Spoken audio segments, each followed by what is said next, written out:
What's up, dude? So when this game was revealed with gameplay and a trailer, I was thoroughly pissed that this was a PlayStation exclusive. I've always been an Xbox guy ever since I was a wee lad. Ednet. Okay, that's enough of that.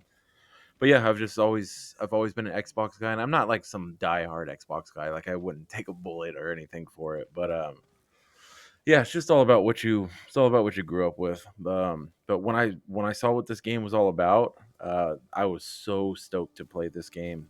But in the back of my mind, I knew that it could never be true because I would either have to, fucking drop 400, 500 on a PlayStation, and I for sure wasn't doing that. But this game is Ghost of Tsushima. It was when I saw the trailer and everything. This is right up my alley. I've always kind of been into the whole like shinobi, samurai, ninja aesthetic, and I've always gravitated to those type of characters in any game. So when I did see this, I mean, I was genuinely excited about playing this game. Um, and it all started with Ninja Gaiden. I think I was in like sixth grade or something like that when Ninja Gaiden came out. I probably like not even joking. I probably beat that game probably 100 times, and then Ninja Gaiden Black came out, and then Ninja Gaiden Black Sigma 8 fucking 9. There was a lot of renditions of that game, but and then Ninja Gaiden 2 came out, and I think that's probably my top three. Right? Ninja Gaiden 2 is in one of my top three games. There was nothing like it at the time. Ninja Gaiden 3 can suck my butt. Yeah, so when I did see this game, I mean, I was curious about everything. I was curious about the combat. I was curious about the stealth. I was curious about the killings, the executions, the just the overall immersion of the game and how they would tie that into the era and the setting where this game takes place. So when I seen this game was scheduled to release on Steam, I mean, I was rock hard for about a month, and I know a lot of medical professionals say that that's not a good thing, but I mean, look at me now. Look where I'm at now. So I just wanted to give you guys a review of Ghost of Tsushima and let you know how I feel about it. I have been living my life with blinders on for this game. I've rarely seen gameplay, and I haven't, gone in rabbit holes on YouTube and trying to, figure out this game without playing it. So this is a raw review. So yeah, just strap in and shut your little mouth.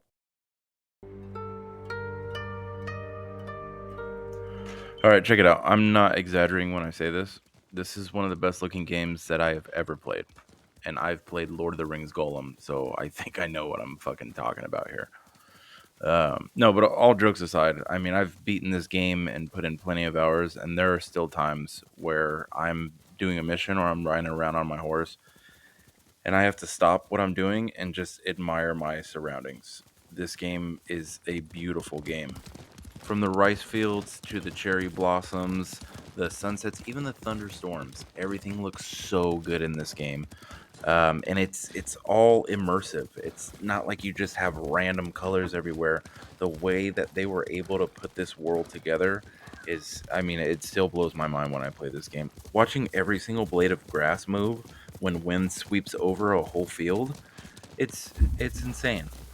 So for me, immersion is everything when you're playing a single player game. If the developers can't make you feel some sort of emotion or connection to the setting that you're currently at, well, what are we playing the fucking game for? It's the whole point of the single player experience. Like, look where I'm at right now. This is a war torn country. The Mongols have came and wrecked our shit, and that's what it feels like. It feels like pain, and it feels like I've lost. It feels like I've lost fucking family members here. This is what a game is supposed to be, and it's supposed to make you feel this. And the way that they did this still blows my mind. I'm trying to remember the last time I've played a game that looked this good and made me feel this immersed into where I was at. Battlefield 1, Cyberpunk, maybe. Oh, wait, he's gonna touch the grass. Yeah, that's nice. Touch all the grass you want, Jen. You've earned it, dude. I mean, just take a look at this start screen. Amazing, right?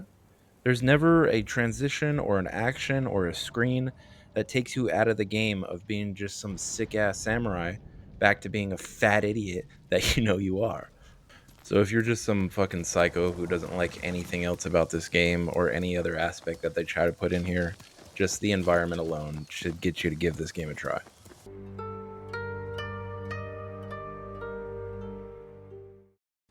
I was a little worried about the combat going into this due to the realism of the game. This didn't look like a game where you're just some god and you fly around taking people's butts and they have no choice but to give it to you. This is a slower paced action game, but because of that, it excels at its own style of combat. Every battle feels like it counts. There's no battles where I feel like I could just run in and mash attack and people just evaporate in front of me, which is a good thing because games like that get old very fast. What they did is they divided the combat into two sections. There's stealth, and then there's literally calling out an entire village to square up with you outside, which is always crazy to do. With the stealth style of combat, there's nothing new or surprising to see here. If you've played Assassin's Creed or Splinter Cell, you've pretty much seen all this game has to offer. But that doesn't mean that it's still not extremely fun. And you'll find that you have all your classic stealth tools here, like your typical assassinations, which the animations are great here. Your adaptive hearing, which you could see through walls or use your Sharingan or whatever the fuck you want to call it. The aerial assassinations, like I said, the animations are really good here. They make you feel like a badass. The chain assassinations is when a cluster of enemies is in like a certain vicinity. You can kind of assassinate them all in one swoop without being detected. Picking your own assassination routes. The parkour in this game is really cool. Climbing up buildings to get on rooftops so nobody sees you. A lot of buildings have like nooks and crannies that you can kind of crawl in, so you could be inside the building and not be detected. And then they also have the classic when you throw an object near an enemy. In this game, they're called wind chimes, but when you throw an object near an enemy, and then the enemy's like, "What was that?" And then he starts walking over there, and while he's walking over there, he looks you dead in your eye, and then just walks past you, and you go behind him and end his life. But yeah, like I said, it's just all the typical stealth things that you've seen 100 times, but in this game they're done well, and it is still fun to choose that style of play. With the stealth also comes the ranged weapons. Like you get a bow and arrow so you can take enemies out from range without being detected. And then the first time I've ever seen in a game, you get blow darts, which are pretty cool. I mean, you carry around poison darts, and they pretty much make the enemy shit their pants in front of everybody, which is just worse than getting assassinated. I mean, if I have to stand in front of all my buddies and fucking while shitting my pants, and everybody's like, what the fuck? I mean, just assassinate me. Just get it over with. It's like fucking high school all over again. So if you're not really feeling the stealth route and you just want to go in katanas blazing, this is something that the game does very well. If you guys haven't noticed yet, there's a very strong samurai theme here, and you guessed it, samurais are all about honor. So instead of sneaking around like a little rat that you know you are, you can initiate a standoff, which is you just literally walking up to a Mongol-controlled territory or compound and just calling them out. Just being like, hey, I heard you guys were talking shit. What's up? And this initiates a standoff, which is like a reaction QuickTime event, and it's so good. I'm not even doing justice describing it. It's so cool on how this is not even the combat. This is just to initiate the combat that's coming after this QuickTime event. But you get set up with this classic scenario of like whoever cuts first walks away with their life. And for you to just walk up to a Mongol territory, call everybody out, and then just cut down 4 guys in front of you just on reaction, it makes you feel so good. So for the active combat that they have here, I guess the best way to describe it, it's structured like rock, paper, scissors. Like this stance beats this enemy, this stance beats that enemy. So the whole gameplay is kind of structured around 4 stances, and there's basically 4 types of enemies. So when different enemies are coming at you, which when you're in a active combat, you have people with spears, people with shields, people with just swords, and then you got big boys coming after you too. So while you're in combat, you have to switch between these styles, and it's not like one style won't kill an enemy that is a different style than what you picked. It's just it makes it a lot harder. Other than the stances, they give you a few ultimate attacks that feel great. Like if you kill enough people in a row without taking damage, you enter a ghost stance. You start chopping people up. And this stance looks great because it's one of the few times in the game that there actually is dismemberment.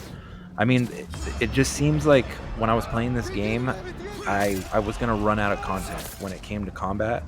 Like once I got that next unlock of like, hey, you got this move, I'm like, okay, now that's it. There's no way that there can be more. And they just kept giving me more moves and more specials and just making me feel more badass, which I mean, that's the game I want to play. There's nothing worse than unlocking everything and then you just have to play the game with what you got. I mean, you're not working for anything after that. I mean, and they pretty much gave me content up to end game, which it keeps me holding the controller, and I'm sure it kept everybody else holding the controller too. Overall, the combat is amazing. Everything feels super clean, and I never got tired or bored of fighting enemies. This is one of those games where you can have like a 5 minute fighting sequence, and if one enemy hits you, you're like, fuck, well, gotta start over. This has got to be a clean run. And those games feel good to play because you got pride invested in the game also. But yeah, I mean, I do not have a lot of complaints with the combat here, and I think everything was done perfectly.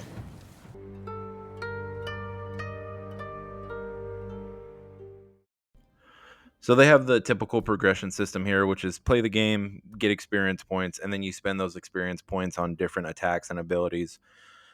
Every attack and ability is kind of falls under its own skill tree, and all of the stances that I mentioned earlier all have their own skill tree, which is pretty common in RPG or action adventure games. So there's not really a lot to go over there.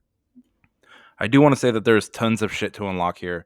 You get a steady stream of cosmetics, attacks, and content pretty much through the whole game.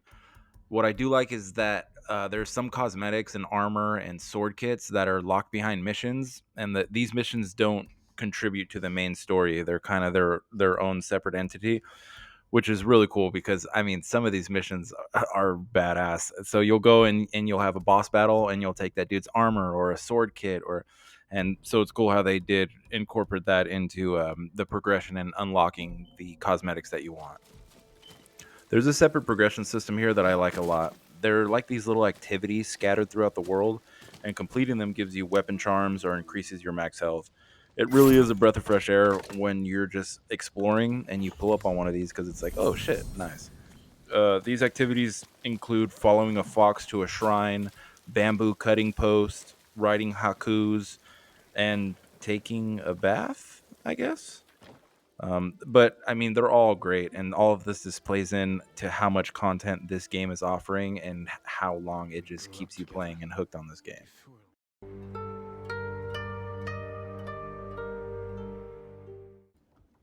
Just a short summary with no spoilers. I mean, it's been 4 years since the game came out. If you guys haven't fucking played it yet, then you'll probably never play it. I mean, I guess I just played it, so I can't really talk. Anyways, so the Mongols invade and they pretty much wreck your shit and take over your country. So after you got your shit wrecked, you spend your time recovering and gaining allies to fight back and slowly take back over your country. So at first, the story didn't grab me immediately. I wasn't drawn into the main character, other than the initial battle with the Mongols. Literally, like 5 minutes into the game, I was like, okay, this is pretty sick. But after that, it just felt like a bunch of, hey, go talk to this person. Now ride 1,700 miles on your horse and go talk to that person. But once I did get further into the game, I would say around the end of chapter one, I started to get more invested. I think even when Act Three rolled around, there was a few times where your boy even got teary eyed a little bit. It ended up being a great story, just a little slow at starting. And one thing to note here that I think they did a phenomenal job on is the boss battles. They are so sick. The setting, the intensity, the camera, it makes you look forward to the next boss battle. I remember when I would play Elden Ring and you would see the yellow fog doors. Oh my god, the sense of hopelessness that I got just knowing that I'm gonna die 1,000 times to whatever is on the other side of that door, it would like fucking stress me out. And not to take away anything from Elden Ring, that's one of my favorite games of all time. I have 4 characters with like a million hours apiece. But it's just with this game, you looked forward to the boss battles and you know that it was just going to be a 1v1 who's the better swordsman. And the way that they were able to make that so dramatic, it feels amazing. There are a few things in this game that I don't like. Well, I wouldn't even say I don't like. I just feel like they're missing because I do really like this game. But the first one would be the voice acting. The voice acting isn't bad through the whole game, but there are some story missions and some side missions where the voice acting does fall flat to where it's like, hey, what are we doing, you guys? Like, take a look at this. Maybe I'm tripping, but take a look at this and let me know what you think. Is what's happening. It wasn't a setup! The Mongols were supposed to pay for this stuff, only they didn't. And then, they took my friend Nato here hostage. They were supposed to pay for this? Hear that? They're back! Please, cut me loose! Where did you get these supplies? We stole them from Straw Hats. Lord Sakai, can you distract the Mongols? So you can escape? Not exactly. I have an idea. Trust me. No more ideas, Kenji. Just take your friend and go. Yeah, that's just a little rough for me. The next one would be dismemberment. I would like more dismemberment that there is now in the game. You only get dismemberment when you go into the ghost stance. With you being a samurai, I feel like there should be a lot more gory details in this game. And the last one, and I the last one's kind of weird because I know this game is based on samurais, but you only have one melee weapon the whole game, and it's your samurai sword. So if there was more weapons in the game, then I would probably be a little more stoked. But like I said, I mean, I'm really nitpicking here because this game has a lot to offer. But if I had to choose, these are kind of the three things that I found were missing in the game.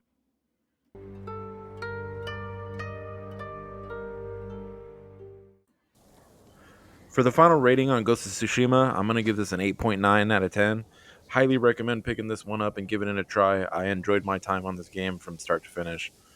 So this was my first game review, and if you made it this far, why don't you go ahead and hit that subscribe button. Maybe even drop a like if you're feeling crazy. But yeah, let me know what other games you want me to review. I appreciate you guys watching. Peace.